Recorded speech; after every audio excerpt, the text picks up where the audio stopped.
Hi students, today we are going to learn next lesson of English of Standard 8. The name of our lesson is Miss Slippery म्हणजेच निसरडी मुलगी. आपण हा लेसनचा आज first part पाहणार आहोत. Next video मध्ये second part पाहणार आहोत. ओके, तर फर्स्ट पार्ट मध्ये आपल्याला सायली नावाची एक मुलगी आहे आणि तिच्या घरच्या तिच्या मम्मी पप्पांच्या भांडणांमुळे तिच्यावर काय परिणाम होतो, तिच्या घरी होणाऱ्या व्होसिफेरस क्वारल्समुळे तिच्या नंतर शाळेत गेल्यानंतर तिला काय इफेक्ट्स किंवा काय पनिशमेंट सहन करावी लागते ते आपल्याला फर्स्ट पार्ट मध्ये पाहायचं आहे. Okay, so open your book and see on page number 18. Miss slippery. Given below are extract from the story of a lonely girl who is teased by classmates in the school.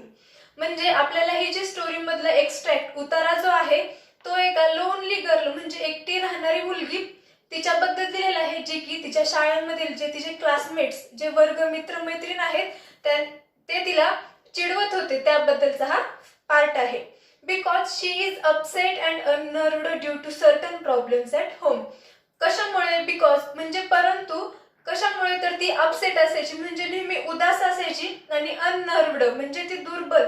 कशामुळे तर तिच्या घरच्या काही प्रॉब्लेम्समुळे ती नेहमी nervous upset असायची. She is unable to do any task well आणि ती कोणतंही काम करण्यासाठी अनेबल असायची.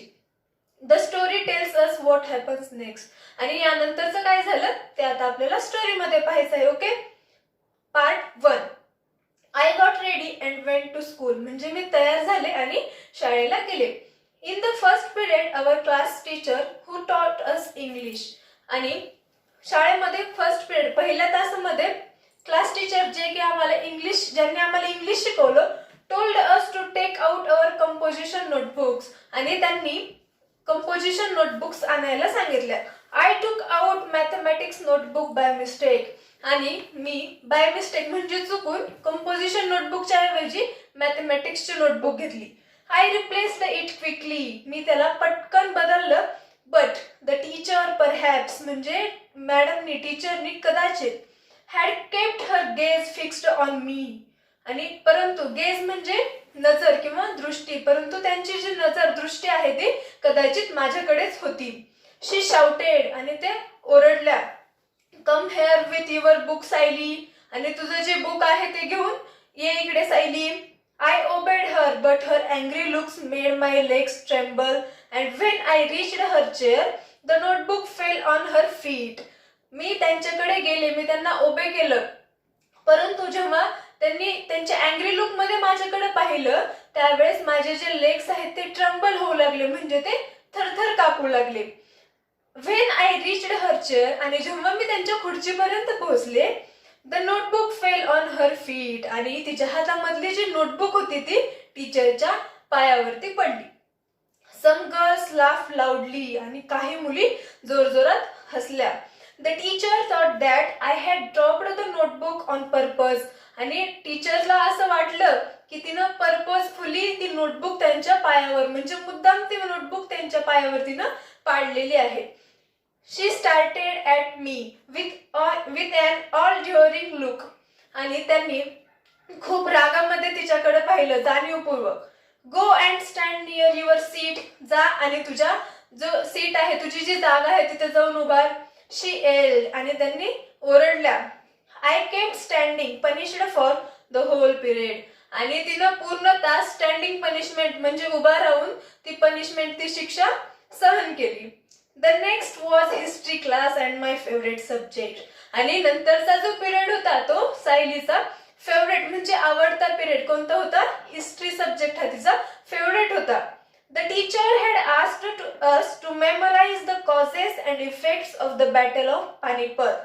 म्हणजे सायलीचे जे हिस्ट्रीचे टीचर होते त्यांनी त्यांच्या क्लासमधले विद्यार्थ्यांना बॅटल ऑफ पानिपत म्हणजे पानिपतचे जे युद्ध झालं त्याचे कॉजेस आणि इफेक्ट म्हणजे त्याचे कारणे आणि परिणाम मेमोराइज करायला सांगितले होते म्हणजेच आठवायला सांगितले होते. Okay, I was well prepared. She begin testing all of us. आणि ही पूर्ण तयारी केलेली होती सायलीने आणि त्या टीचरने त्यांना टेस्टिंग करायला सुरुवात केली. वन बाय वन एका पाठोपाठ एकाला ते क्वेश्चन विचारू लागले. When my turn came I went blank. आणि जेव्हा सायलीचा टर्न म्हणजे जेव्हा तिची वेळ आली क्वेश्चन आन्सर सांगण्याची तेव्हा ती पूर्ण ब्लँक झाली म्हणजे तिला नंतर काहीच आठवत नव्हतं. The teacher gave me a stern stare while I stood there stiff, still with my head hanging down in shame. आणि टीचरने तिच्याकडे अगदी रागात पाहिलं आणि तिनं still with hanging head down in शेम, आणि तिला लज्जेने तिनं तिचं डोकं जे आहे ते खाली केलं. Mamma and papa continued their never ending tips. Papa used every opportunity to express his annoyance. आणि तिच्या मम्मी आणि पप्पा मध्ये सतत भांडणं होत राहायचे आणि तिचे जे पप्पा आहेत ते कोणतीही संधी सोडायचे नाहीत ज्यामध्ये की ते त्यांना स्वतःला प्रूव्ह करू शकत नाहीत. Mamma on her part did not allow any such occasion to sleep without turning it into a vociferous quarrel. आणि तिची आई जी ती मम्मी आहे ती सुद्धा कोणत्याही वेळेस एखादं सुद्धा भांडण रात्रीच्या वेळी सहज संपवत नव्हती. The quarrel was between two. आणि हे जे भांडण आहे ते त्या दोघांमध्ये असायचं, परंतु but the punishment inevitably descended on the third one. परंतु त्याची पनिशमेंट म्हणजे त्याची शिक्षा जी आहे ती तिसऱ्याला भेटायची.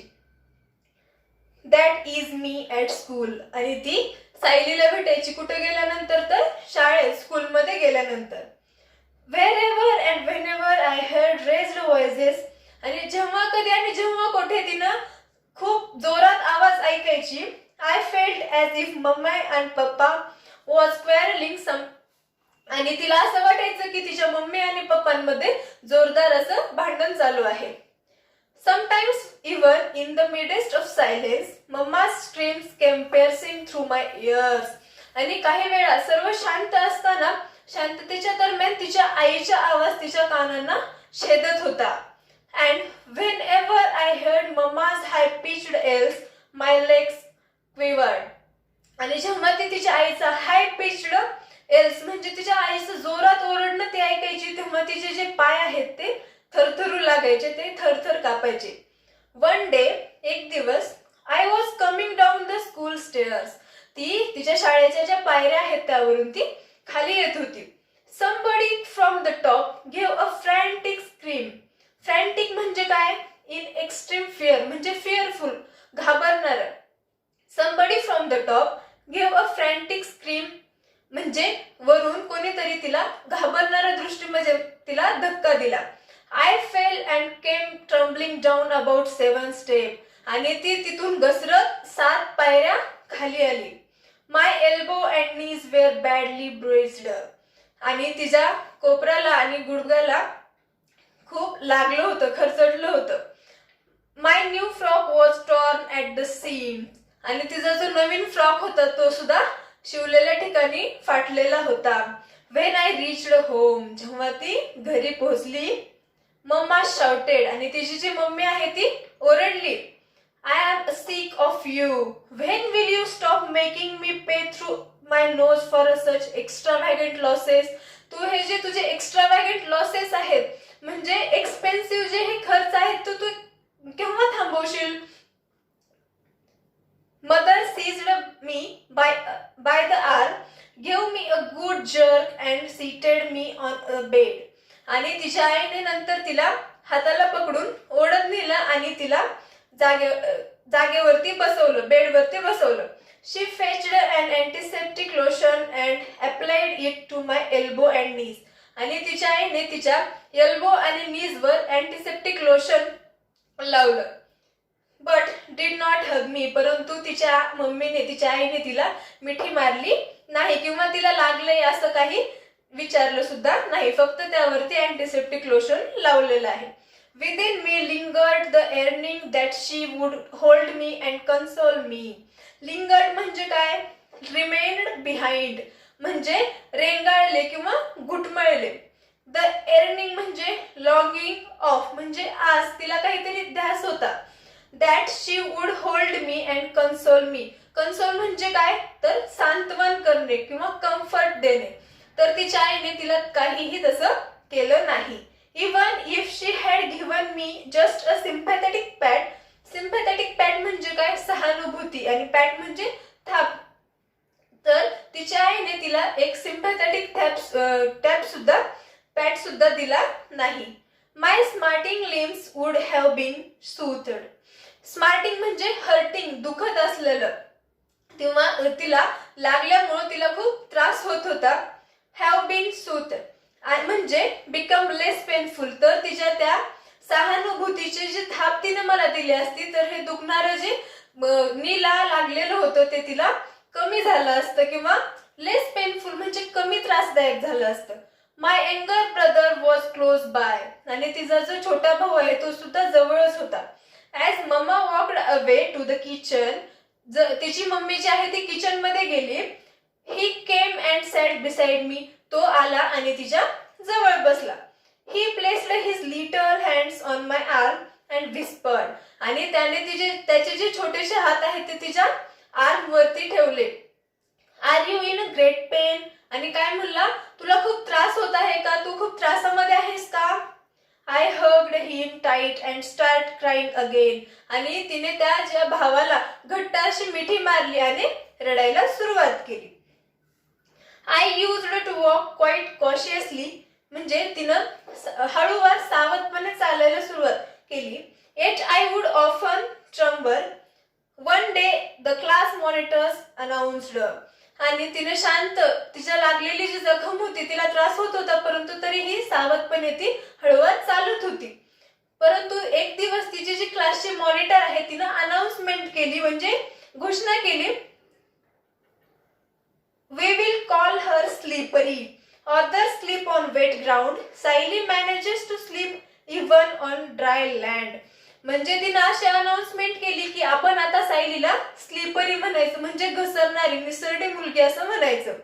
कशामुळे, तर बाकीचे जे आहेत ते वेट ग्राउंड म्हणजे ओल्या जमिनीवरून घसरतात, परंतु सायली जी आहे ती ड्राय लँड वरून सुद्धा घसरण्यासाठी मॅनेज करते, असं तिची ती क्लास मॉनिटर्स म्हणाली. That provided the other girls of the class new scope for fun, आणि त्यामुळे तिच्या क्लासमधल्या जे बाकीच्या मुली आहेत त्यांना सुद्धा मजेसाठी नवीन संधी मिळाली होती. They teased me with the new title every day, आणि तिला प्रत्येक दिवशी त्या नवीन टायटलनी चिडवत असायच्या. Soon a verse was composed in my honor, म्हणजे लवकरच माझ्या सन्मानार्थ नवीन श्लोक तयार करण्यात आला होता. स्लीपरी स्लीपरी, निसरणारी निसरणारी. स्लीपिंग विदाउट मग, म्हणजे चिखलाशिवाय घसरणारी. Ask her the simplest question, तिला कोणताही सिंपल क्वेश्चन विचारला. No answer is your luck, तर तुम्हाला त्याचं काहीही आन्सर मिळणार नाही, हे तुमचं लक असेल. I lived in परपेच्युअल fear of everyone, the girls, the teachers, the young and the old, आणि ती परपेच्युअल म्हणजे कॉन्स्टंट, ती सतत कोणाच्या ना कोणाच्या भीतीमध्ये, फिअरमध्ये, तिचे क्लासमेट्स म्हणजे त्याच्या क्लासमधल्या मुली असोत, टीचर, शिक्षक असोत, तिच्यापेक्षा लहान किंवा तिच्यापेक्षा मोठे असोत, तिनं सर्वांच्या भीतीमध्ये राहू लागली. When I was in a class, जेव्हा ती क्लासमध्ये असायची. I dared not move out and when I was outside, जेव्हा ती क्लासमध्ये असायची तेव्हा तिला बाहेर जाण्याची हिंमत होत नव्हती, आणि जेव्हा क्लासच्या बाहेर असायची. आय वॉज अफ्रेड ऑफ री एंटरिंग द क्लास, आणि तिला क्लासमध्ये पुन्हा एंट्री करण्यासाठी खूप भीती वाटत असायची. Nor could I muster the courage to speak to anyone, कोणाशीही बोलण्याची हिंमत मी करू शकत नव्हते. असं सायलीच्या आपण फर्स्ट पार्ट मध्ये पाहिलेलं आहे की कशा प्रकारे तिच्या मम्मी आणि पप्पांच्या भांडणामुळे तिच्यावर स्कूलमध्ये काय इफेक्ट होत होते. तिला लाऊड हाय पिच्ड व्हॉइस जरी ऐकायला आला तरी तिचे लेग्स कशा प्रकारे ट्रम्बल करायचे, म्हणजे कशा प्रकारे थरथर कापायचे, आणि तिनं या फिअरमुळं टीचर्सच्या, तिच्या क्लासमधल्या फ्रेंड्सच्या, ओल्ड यंग जे सगळे काही व्यक्ती आहेत त्यांच्या कशा प्रकारे फिअरमध्ये, म्हणजे त्यांची तिला किती प्रमाणामध्ये भीती वाटू लागली, ते आपण या फर्स्ट पार्ट मध्ये पाहिलेलं आहे. ओके.